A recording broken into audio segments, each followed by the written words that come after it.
Okay. I'm live and I've never done this before. I decided to go live a little bit early. I am so hoping that my microphone is picking up. So yeah. So I think I did everything right. I hope I did everything right.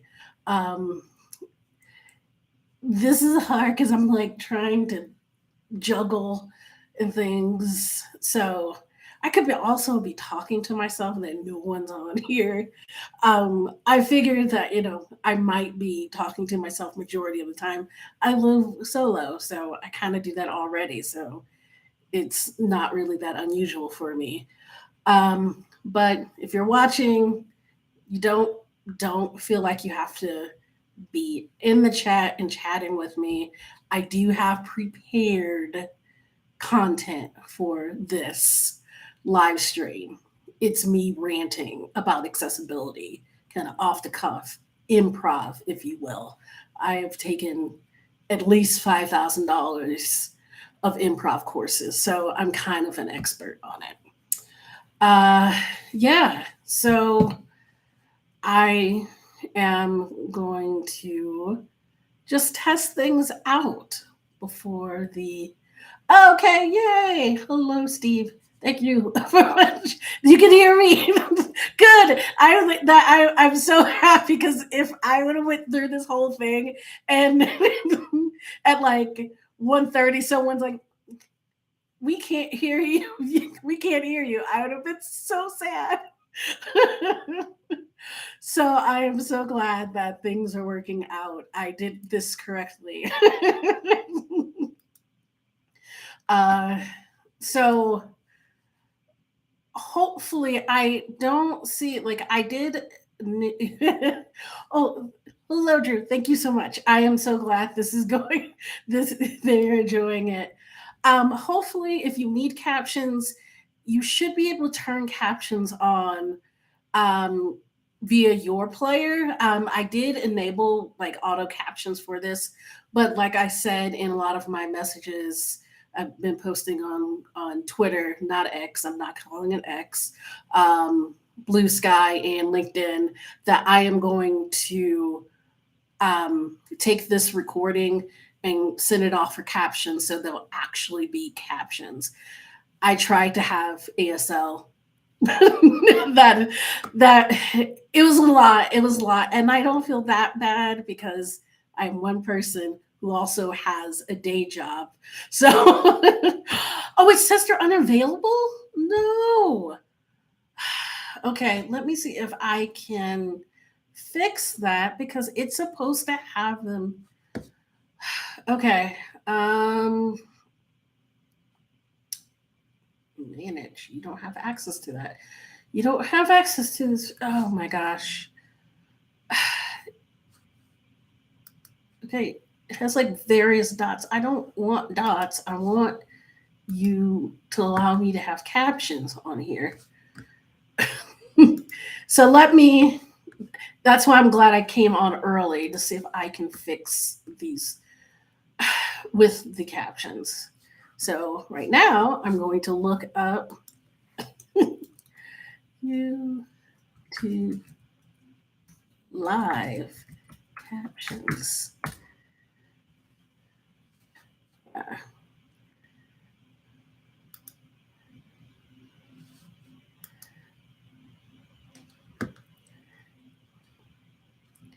Automatic captions for live stream videos. Go to YouTube, go to go live, choose stream.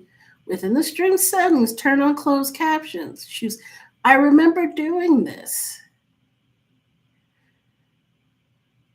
Oh, guess what? They don't have this. You have to have like 1,000 subscribers. Well, I don't. Okay, here's the first rant that I'm going to have right now. It says if the live stream doesn't show automatic captions, it could be due to one or more following reasons. The feature hasn't been turned on for the channel as we're slowly rolling out. Okay, that's not it. The channel is streaming ultra low or low latency as a mobile live stream. Nope, I have stuff. The video has poor sound quality. There are multiple speakers. Hmm. I am not happy right now, and I'm kind of in a quandary because should I stop the live and try to fix this, or do I go on with this? And I am going to have this video captioned after I finish. This is very annoying. Okay, the session still hasn't officially begun yet. No, this doesn't count. I'm going, I'm going to put on my QE hat right now, QA, and I'm going to go into my phone. No, no, don't play shorts. I want you to play this video for me.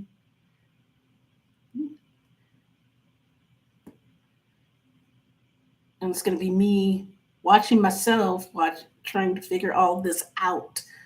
Uh, shoot. Okay. I can hear myself. Why are you not letting me? Unavailable. Okay. Um, I am going to make this call to continue with this live and have it captioned after the fact. This is not what I wanted to happen. Um, that means I'm probably not going to go live tomorrow for the closing out unless I can either get human like actual manual captioning really quickly or figure this out because yeah, like I thought I had this yeah, it is unbelievable. It must be because I don't have 1,000 because my computer is chugging along and I have I have done live streams, so it's not that I'm streaming low. I have like professional camera. This is not like I'm using a M50 Mark II. That's what a lot of YouTubers use camera. Yeah, the captions, it says that automatic captions don't support the language in the video. That's not true. It's English. I know that's one that is supported. So, yeah. So that's I'm gonna go with this. I am I am going to keep. I'm gonna keep this one. I'm not gonna do the live tomorrow. Just because I don't want to do this twice in a row. Um, unless, yeah, but okay, so now we officially start. It is 101 my time, mountain time. So my first rant, and also if you're in the chat, if you want to ask questions about the two previous sessions, please feel free to do so. But I'm also going to do some, as I said, I'm going to also talk about some things that are kind of top of mind for me about accessibility. Okay. So cool. So Steve says has captioning Chrome browser. So if you are on Chrome, I do remember that being a feature that was recently added, that you can have captioning through Chrome browser. So that's really not what I wanted people to have to do. But if you really do need captions, like right now, you don't want to wait until I get captioning done for after this is recorded. I would try to do that if you can. So Steve in the chat is saying settings, you go to settings in Chrome, accessibility, live captions. So that's the way you can control it from there. Unfortunately, as if you're just tuning in, I don't have 1,000 subscribers. I probably never will. And so that means I am unfit to have automatic captioning. Like it's not even luxury. It's not luxury. The automatic captioning, auto captions are not even luxury. Automatic captions are like, I don't know, the shop and save of captioning. Nothing's wrong with shopping at Shop and Save, because I've definitely shopped at Shop and Save. But let's just be real, okay? The gatekeeper. And so, yes, Nita. So I'm going to go and answer your questions. Do you recommend sources for accessing research about intersectionality with disabilities? Um, I don't. I'm so bad with remembering like names and like and stuff. I don't have anything right off the bat, like off the top of my head. I will tell you what I usually do is, I just Google stuff. I just that I what I will do is on in the description of the critical accessibility theory, I will put some resources that I have that I can't remember off the top of my head in there. So of things I've read, so you can have that. So because let me try not to one mispronounce anybody's name and also misremember the title of a book and things out there and a lot. And honestly, there's not a whole lot out there that really, there are some, articles, some, journals. There are, there's some books that, are from the perspective of people who are disabled but also have other identities and talking about their particular experience. So you do have that, and that's kind of where how I've been gathering a lot of information is that one, there's not a whole lot of you know just material out there. There's like we're researching intersectionality and disability.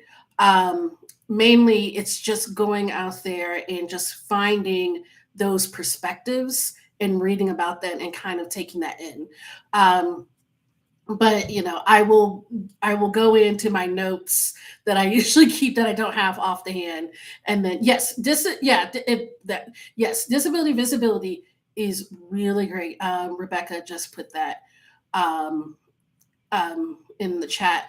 That is really really good, and that's something that uh, I've read a couple different times.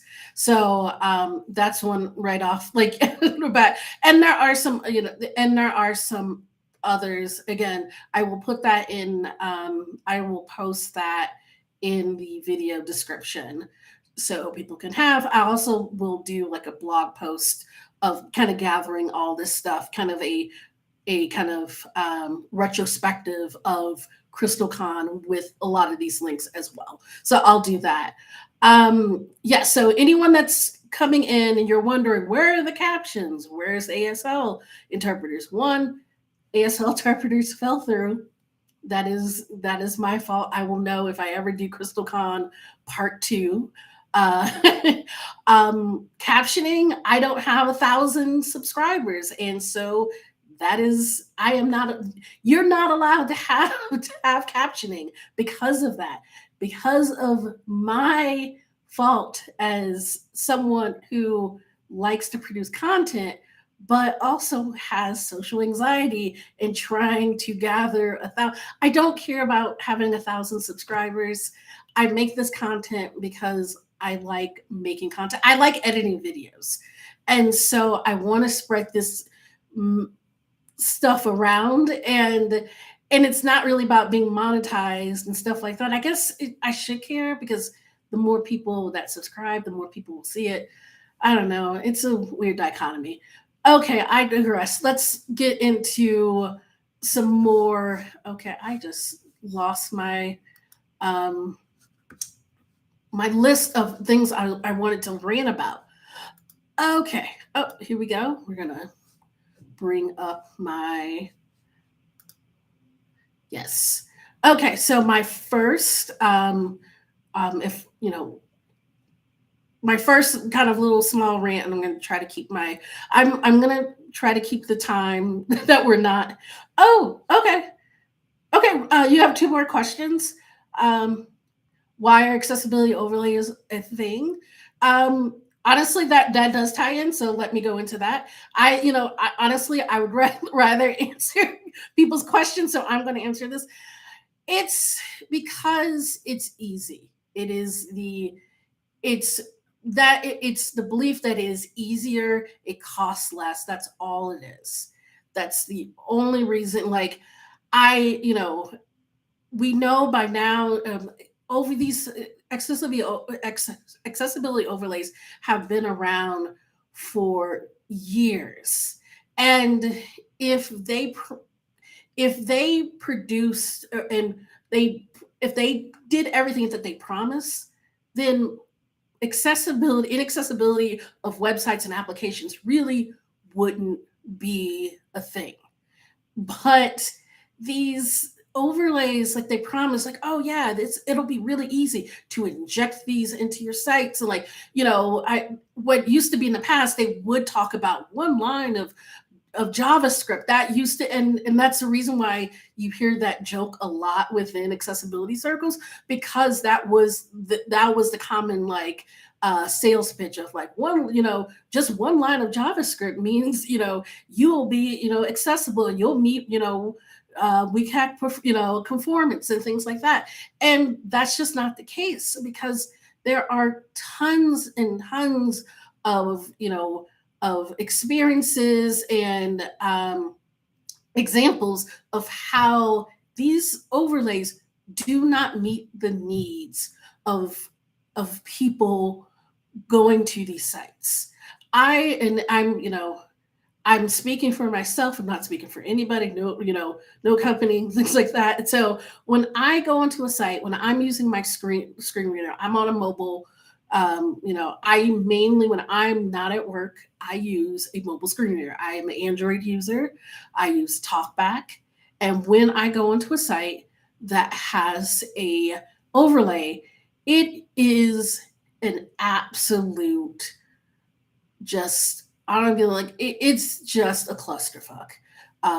I dropped it in the F bomb. Hopefully, you're not watching in the middle of work because you're gonna get some questions. But I have, like, what will end up happening is that, I've gone on to some of these sites.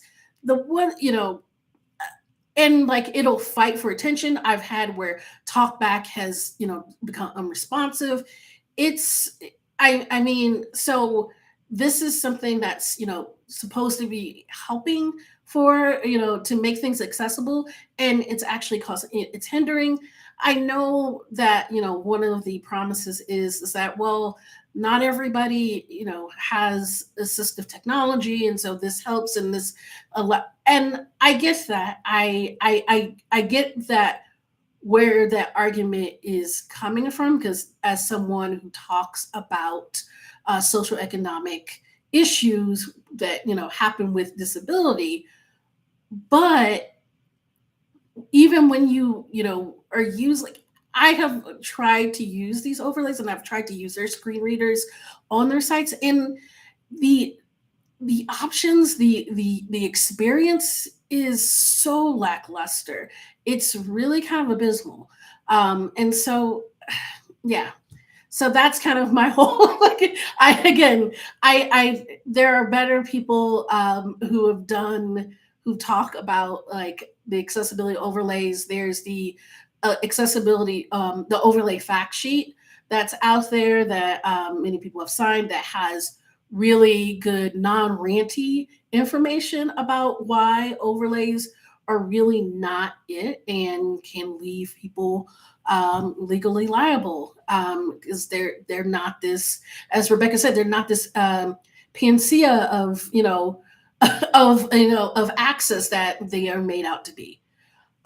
So yeah, that is the and that does so I'm going to check that off of my rant list is overlays. Um, let's also kind of okay.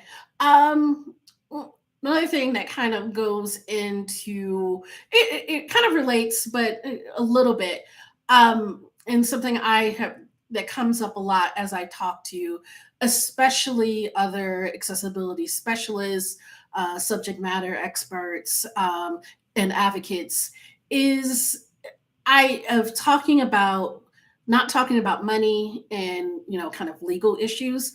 I know that's something that some people may not really like to do because we would want to think that people want to provide accessibility because it's the right thing to do.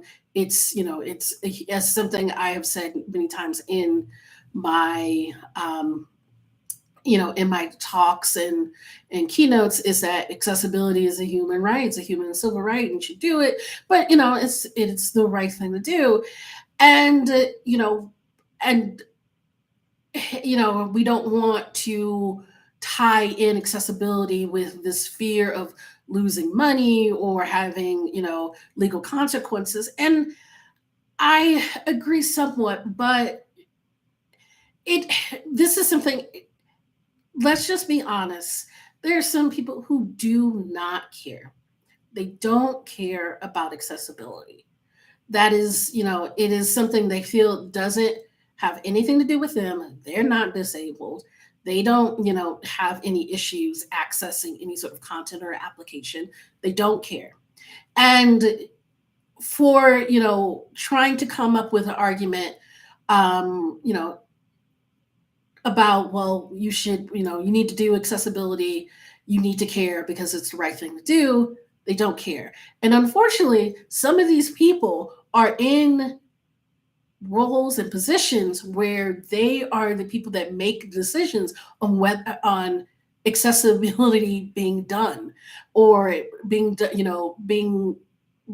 to an extent that it actually is effective. And so yeah, I want people to care about having accessible technology because it just makes sense. But honestly, some people just don't. And that's one of the things that then you do need to talk about money. You do need to talk about legal consequences.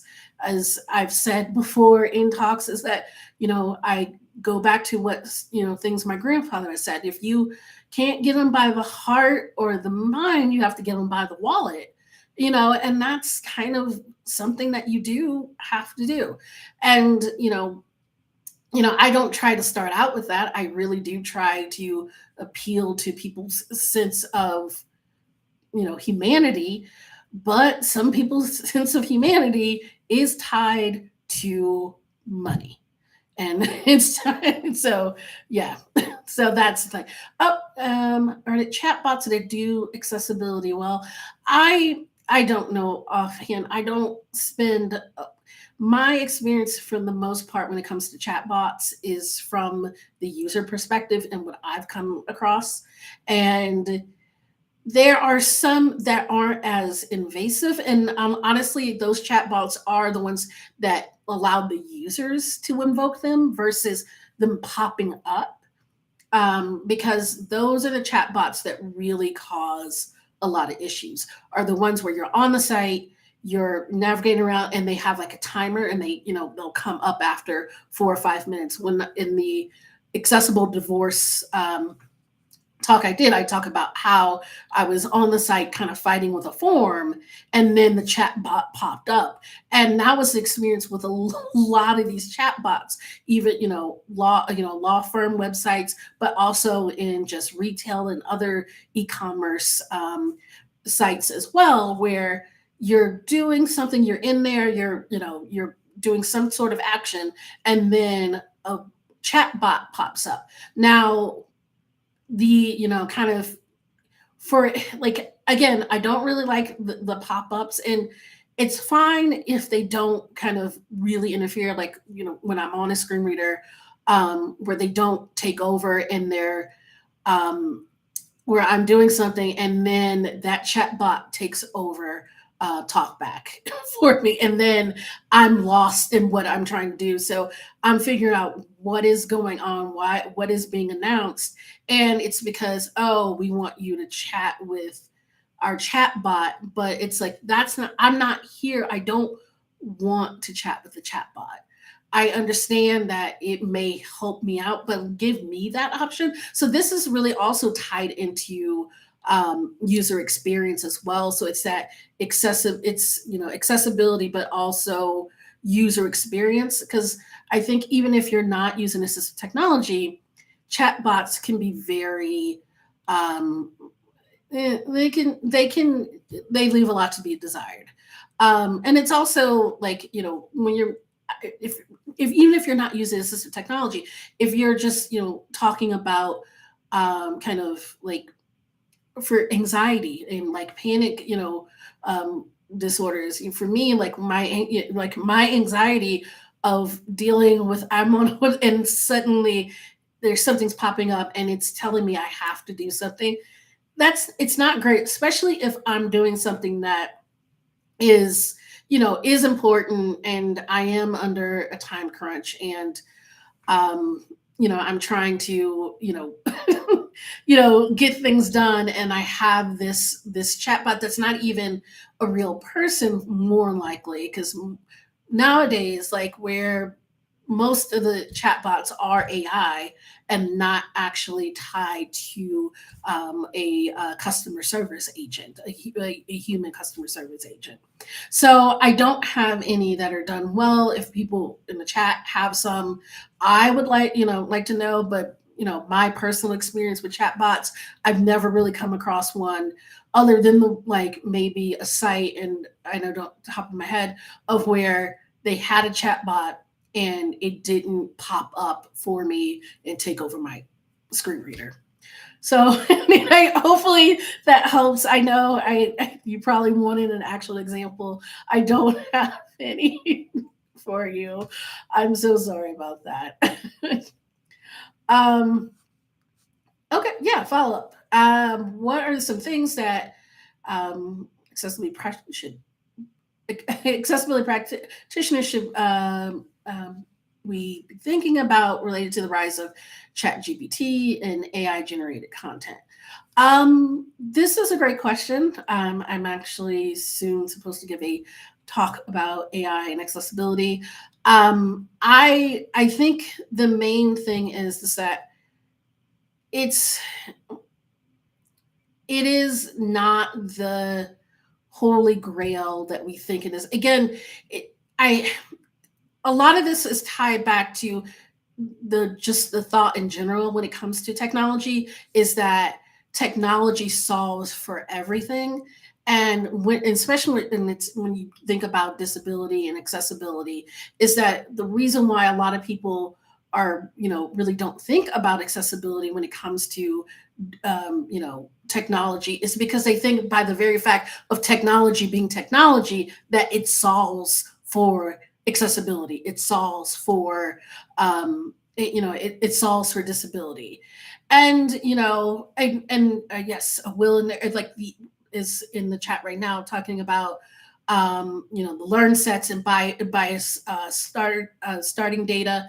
And that's the thing, is that a lot of people think that there's the misconception that this AI is coming up with some of this content, and it's not. The AIs, or like, it's machine learning, but even learning, it's a lot of machines scraping, and it's putting together things that are being created by humans. So if you have information and data that is being put forth by humans, then you can only get what you're given. And so trying to think that somehow AI, like, alone, with like without any sort of checks or balances, is going to solve issues that are, as I've said, accessibility is political. Accessibility is not just this kind of in this like silo, accessibility is tied to, and and this, it's accessibility is about disability. Disability is tied to, you're not just disabled, you're tied to many various identities, and disability is experienced differently by what the identities you might have. And so when we kind of compound all that when it comes to AI, again, it's, I think it has some potential good uses, but it's not going to there are things that need to happen to make sure those good kind of applications and uses come about. Yeah. Oh, Will, you've oh, okay. Yeah, so Will is talking about how they've had their team testing answers to accessibility related development questions. They get into Chat GPT. It has been tragic, but it's far from good enough. I did that too for a talk previously. I did as well on and so I compared Chat GPT and Bard, which is Google's AI bot. And so it really did, what I got from those two really depend on how I crafted my answers. And so it wasn't, for some of the questions, like for some of the prompts that I gave it, the what it gave back to me was solid. It was a good jumping off point. A lot of it, but that's the thing, is that my fear is that people will take that as the end all be all. They'll get an answer from, from one of these, AI applications and think, well, that's it. Whereas really, they're just really good jumping off points, because honestly, a lot of the stuff that you get, like with anything when it comes to development, when I go to a documentation or I see a tutorial and someone's saying, hey, this is how you can build this. I know that that's an example, and I can't just plug and play into what I'm building. You really shouldn't, because usually unless you are literally building exactly what that person in that tutorial or in that, in those docs are building, you're going to have customizations and things like that. And so so it won't be a one-to-one thing. And that's the same thing with, kind of answers and things that you get from, ChatGPT and others, is that, one, depending on what your prompts are, and like the more I put my knowledge about accessibility into those prompts, the better the answers I got back were. But I know what I'm asking. A lot of, let's say some developers straight out of a coding boot camp who's only had maybe 1 day of accessibility, content, won't understand, well, this is just the, bare minimum, and depending on what your application does or what this, component does, you're going to have to really put a lot of modifications in. So, yes, that is a brief overview of my thoughts of AI. I'm pretty neutral. Right. Personally, yeah, I kind of like, and I'm not going to say I'm pretty neutral. It's just that, again, there's a lot. It's, it's, it's a lot.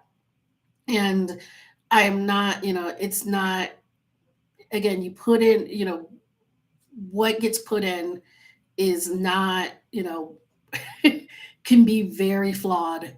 And you have to be careful in trusting that, what you're getting out actually is going to be what you need, and not cause harm.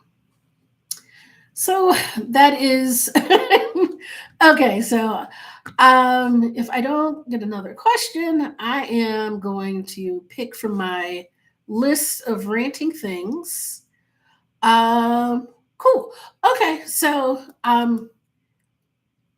Oh, so there's the quote. You can't set yourself on fire. To keep others warm, and so the reason why I put this quote on my kind of things to talk about is that I talk to a lot of younger people, especially, and younger people who are, I should say, maybe not younger people, but people who are new to, who want to get into accessibility or just new to getting into software or web development. And I talk to them because I understand that was me, like, you know, 10, 10, 15 years ago, of getting into, web development, not really having a whole lot of people I could talk to, especially being from a kind of unconventional background. I don't have a college degree.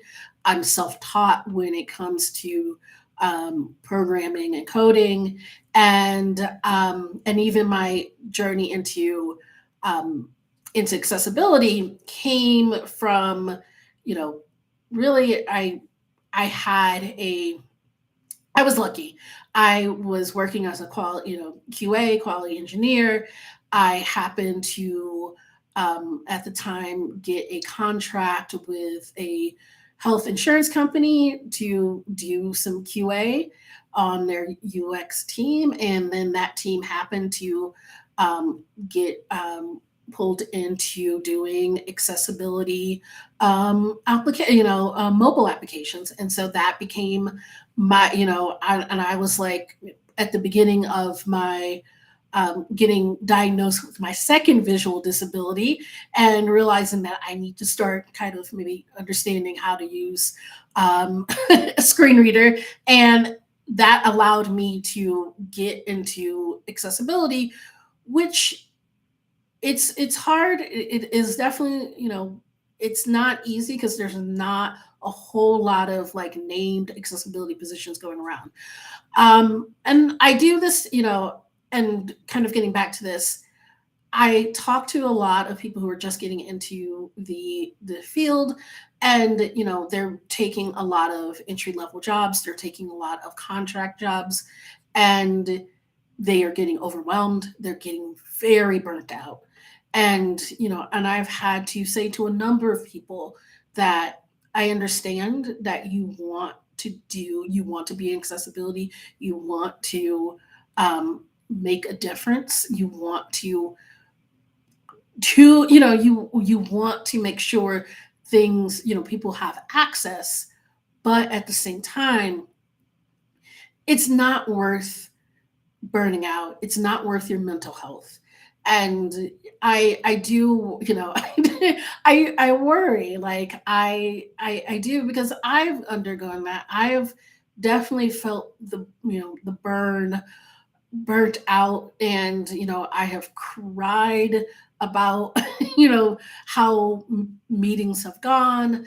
I have, I sometimes, just get so frustrated. Like I'm someone who's straightforward, I'm very blunt, and I, when I come up against resistance about, trying to do something for, to get an accessibility feature or something, a fix, because something is, a barrier is put up, and I can't just yell, what the fuck is going on? Why won't you do this? Why are you fighting me on this? It's hard, and I have to, keep that in at least for that time being, and then, kind of decompress after. And I just, yeah, so if, but I have just talked to some people where I really, again, I really love what I do. I should say I'm passionate about what I do. But if I ever thought this was going to put my mental health at serious risk, I wouldn't keep doing it. And I say this as someone who is dealt, who has social anxiety, who's had a past of, depression and, serious, mental health issues in the past. I, it's like I understand you want to do things, but if it gets to the point where you cannot deal with it, then don't. Like, I want people to do accessibility, but I also want people to be okay. And so if that means you just need to go code and not be worried about accessibility, then you know what? Do it. It's because again, it's like you have to live your life, and I want, it's like I want you to live your life, and if your life, if living your life is just coding or designing and being like, I can't do accessibility because it's too hard to get people to care, and it's affecting me, then that's so be it. So that is something I wanted to say because that's just something that keeps coming up a lot. Oh, okay. We are 1:33 Mountain Time. It's Mountain Time. That was a little bit that was a little bit hard. I don't see any other questions in there in the chat. So let me go on to another question. Um, oh, future focus. This is something that I am concerned about a lot because when it comes to accessibility, we're so focused, and we have to be so focused on the present that it's really hard to think about future technology and what's coming up down the line because I mean, it's hard to get accessibility right now. And so it's hard to think about, well, what's coming up, soon. And unfortunately, it's the thing is that if we don't, if there's not more future focus when it comes to accessibility, more, I guess, just more people really kind of out there talking about future accessibility, that we're always going to be making up for it. I think AI is something that is kind of an example of that, where it went from AI being kind of like, oh, AI is coming, to now everything is AI. And there's going to be more things like that.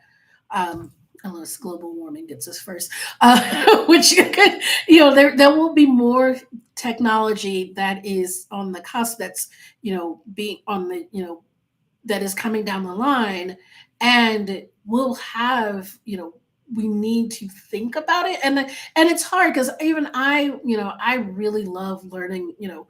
I love kind of learning about like future tech and things like that. But even that is hard for me to really think about a lot when I'm so just caught up on trying to make sure things are accessible right now. But I also know if I don't think about these things that are coming down the line, is that it really does it really does cause a disadvantage. And there's a lot into play with that. That's something that I just had been thinking of. As more as I really do try to do a lot more kind of future focus when it comes to accessibility and technology. Um, so yeah, that was my future talk rant. Uh, okay, so I don't see any more. I keep checking to make sure I'm not missing any questions. And also, I do have the tomorrow is the 21. It's actually eight questions. I got 8 questions. I realized I didn't need to do 21 because it's like 30 minutes. Had I done 21, I would not have been able to answer anything. So I actually go into some more kind of detail with some like things that might touch on the things I've already said, like during this live stream. Okay. What else do I have? We wear blank on Wednesdays. I don't know what I put that. I Why did I put we wear pink on Wednesdays? Was I think I was these are my notes, and I was taking notes about what I could talk about during this. And I think I was also watching Mean Girls clips. And so I literally wrote down we wear pink on Wednesdays. So that means that means nothing when it comes to accessibility. Actually, no. Let's actually that's not true. Let's like I think this is something as I think as I keep saying this to myself. Something I do think about is that when it comes to, and this is something I feel this is very personal. This don't like I am not saying this is anyone else's experience as they, if they are in accessibility or anything like that. I know I'm not talking about a lot of like technical things with this live stream. If you want to ask me more technical things, I'll try the best. I'll try the best I can, but like I haven't like coded stuff in like a couple months, like, and so please, I'm really rusty on that. And also, if you try to ask me anything about like WCAG, the web accessibility content guidelines, and ask me like which success criteria, I won't be able to tell you that because I do not memorize those at all. I have so much other stuff going on in my head.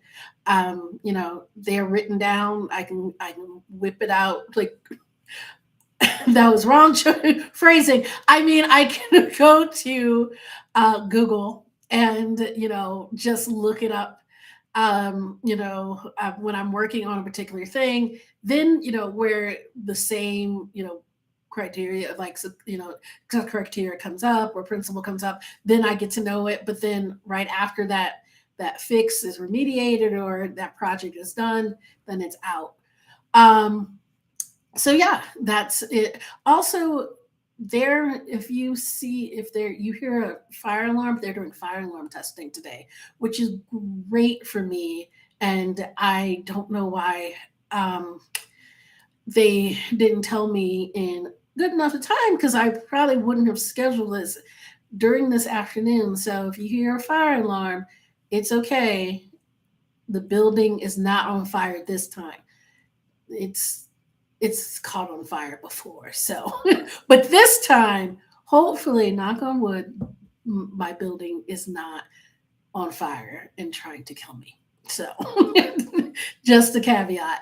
But okay, so getting back to this, I feel again as I talk to a lot of people who are trying to get into accessibility, I definitely have felt,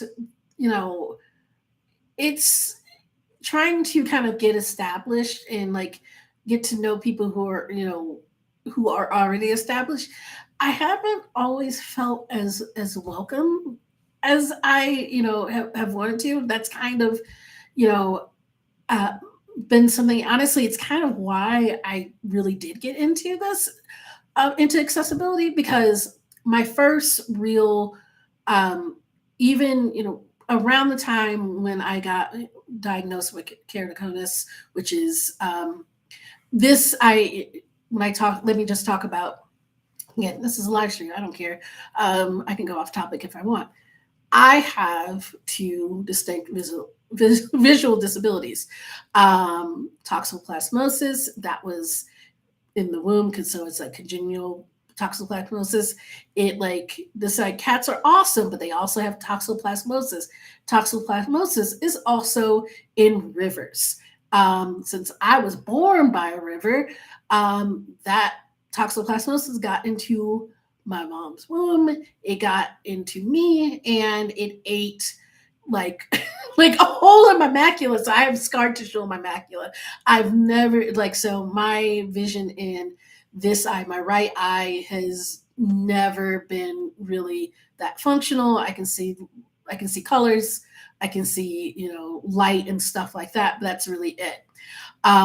It causes a lot of kind of disturbance.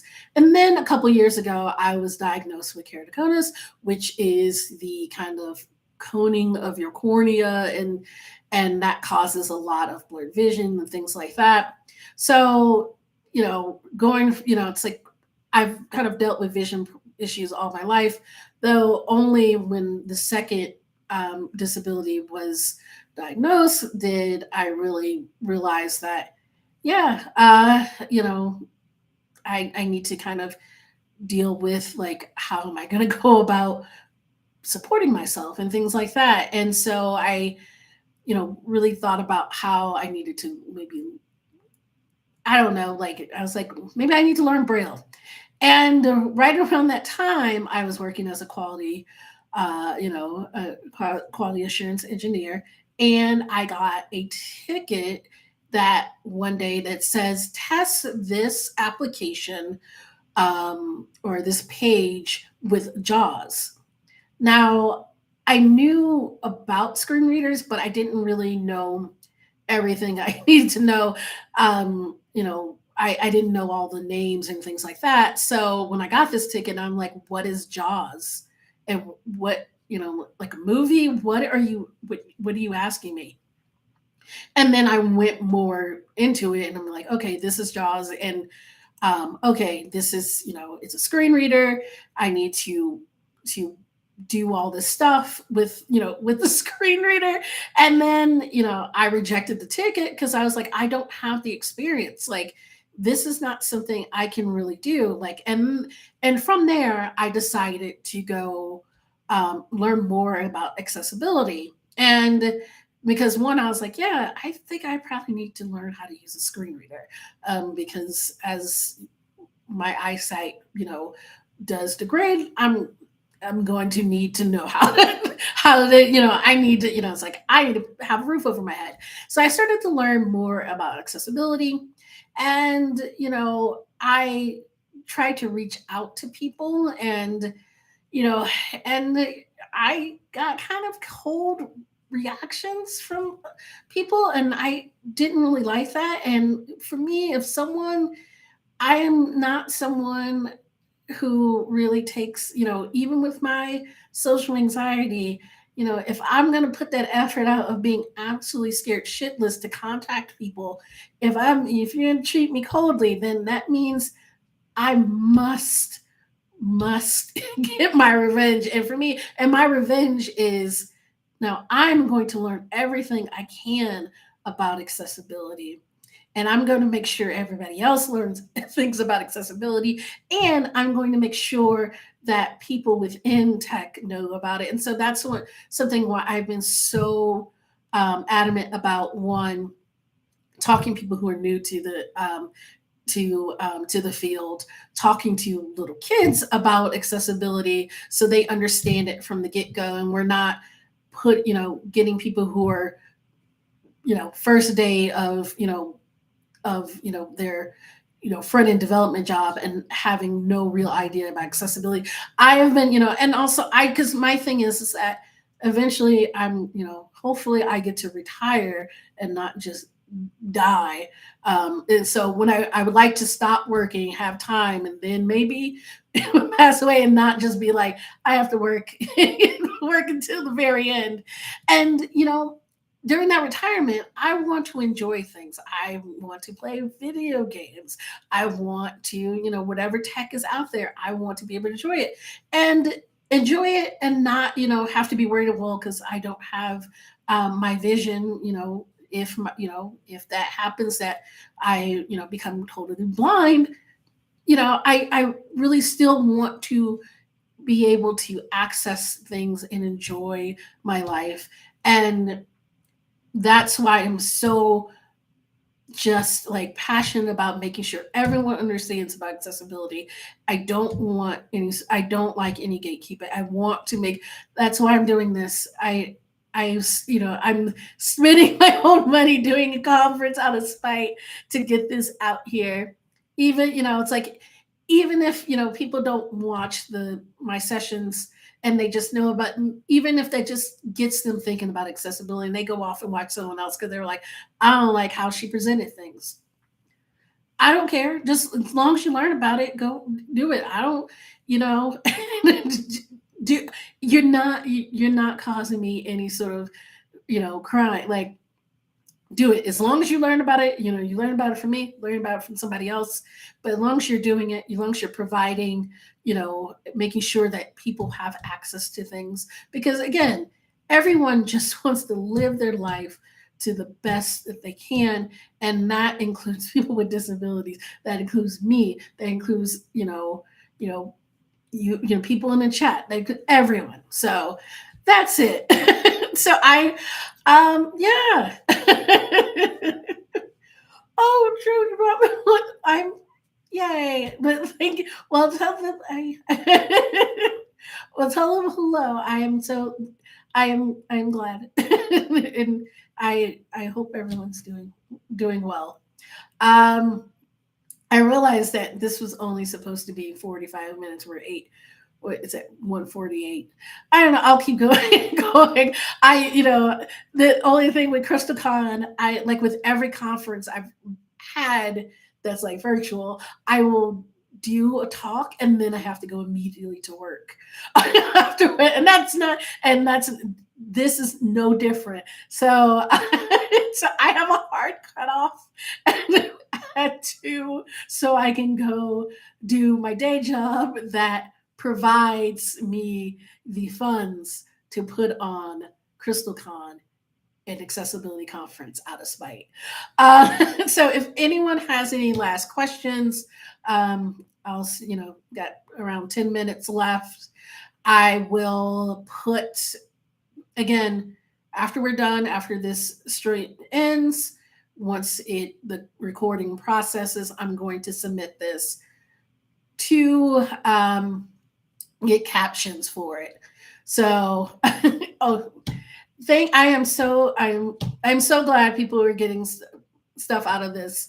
I just really wanted to. It was one of the things. It's like getting a divorce, even though again, my divorce is my ex is my best friend, and they were my best friend before. So it's but as I said, it's still not. It's still kind of emotionally taxing. And one of the things I wanted to get back in the habit of producing content, and I had gotten out of that, and so this was a way to be like, let me just put all this content out at the same time. So this is how say it was.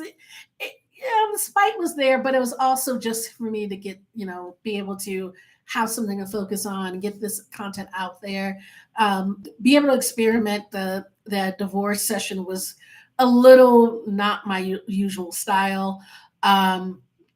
Then talk where I'm answering questions is kind of in the same vein, but also learning about live and that you have to have 1,000 subscribers for captioning, and also being better about my due diligence in getting interpreters.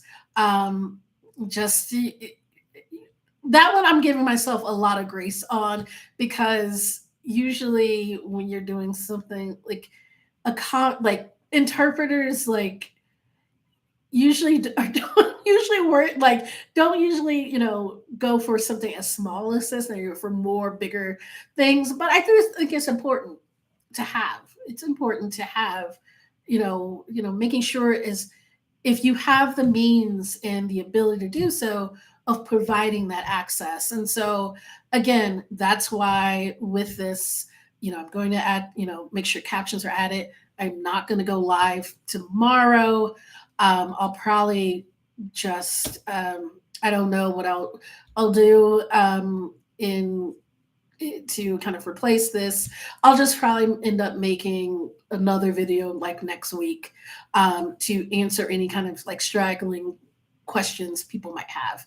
So but yeah, this has been fun. I don't know if I'll ever go live again like this, and without having, even if I get 1,000 subscribers again, I don't, if anyone, okay, you like, YouTube person, like if anyone, ends up watching this, use it, maybe I'll just send it to them.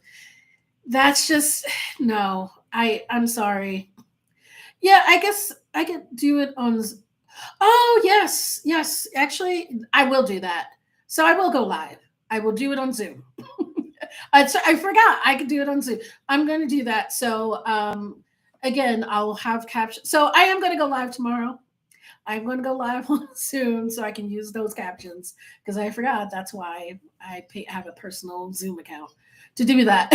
So, but still, like that's not my thing. So, like, thank you for that, Drew. Also, but still, as we end this out, having making accessibility a luxury, like accessibility sessions, a setting a luxury thing is just not it. The thing is, it's like a thousand, it's like I understand, it's like, but we only have so much resource and stuff like that. But this is just the like it's the basic thing. It's automated, it's auto captioning. Again, you shouldn't have to do, you know, have all the, it's like a thousand, you have to have this burgeoning just so you have to be able to communicate with people. This is a way, you provide video for someone. So you should be able to have captions for that video to make sure anyone that watches the video can be able to understand it. So that's my ending rant. That was the beginning rant. So we're going to close it out with with that. I will go live on Zoom. It still will be YouTube, but I'll use Zoom to feed into that, and I won't do YouTube live directly. So we can have auto captions. Again, it's still auto captions, and I will send that one out I will edit and review those captions to make sure they are good as well after the fact. So, okay, I'm going to end this live. Thank you all so much in this chat. This was really good. All your questions. If you have anything more, you want to come back tomorrow for that live, the closing keynote, which again is just me hanging out. I was going to try to get I was going to try to get a cameo of Brian Cox from Succession saying some stuff, and I guess I was like, I just wanted him to like swear and say accessibility is awesome, but um I guess they just don't let them say anything in those cameos. But I'm like, I'm paying you. Like, you should be able to say whatever. Like, you should say what I want you to say. It's not a bad thing. But okay. So tomorrow will just be me answering more questions in the live. I also have the recorded session of questions that were asked. So not 21-8. Okay, I'm done. I'm babbling. Thank you all so much. I will see you tomorrow. Yay. Day one of CrystalCon is officially in the books. See you tomorrow.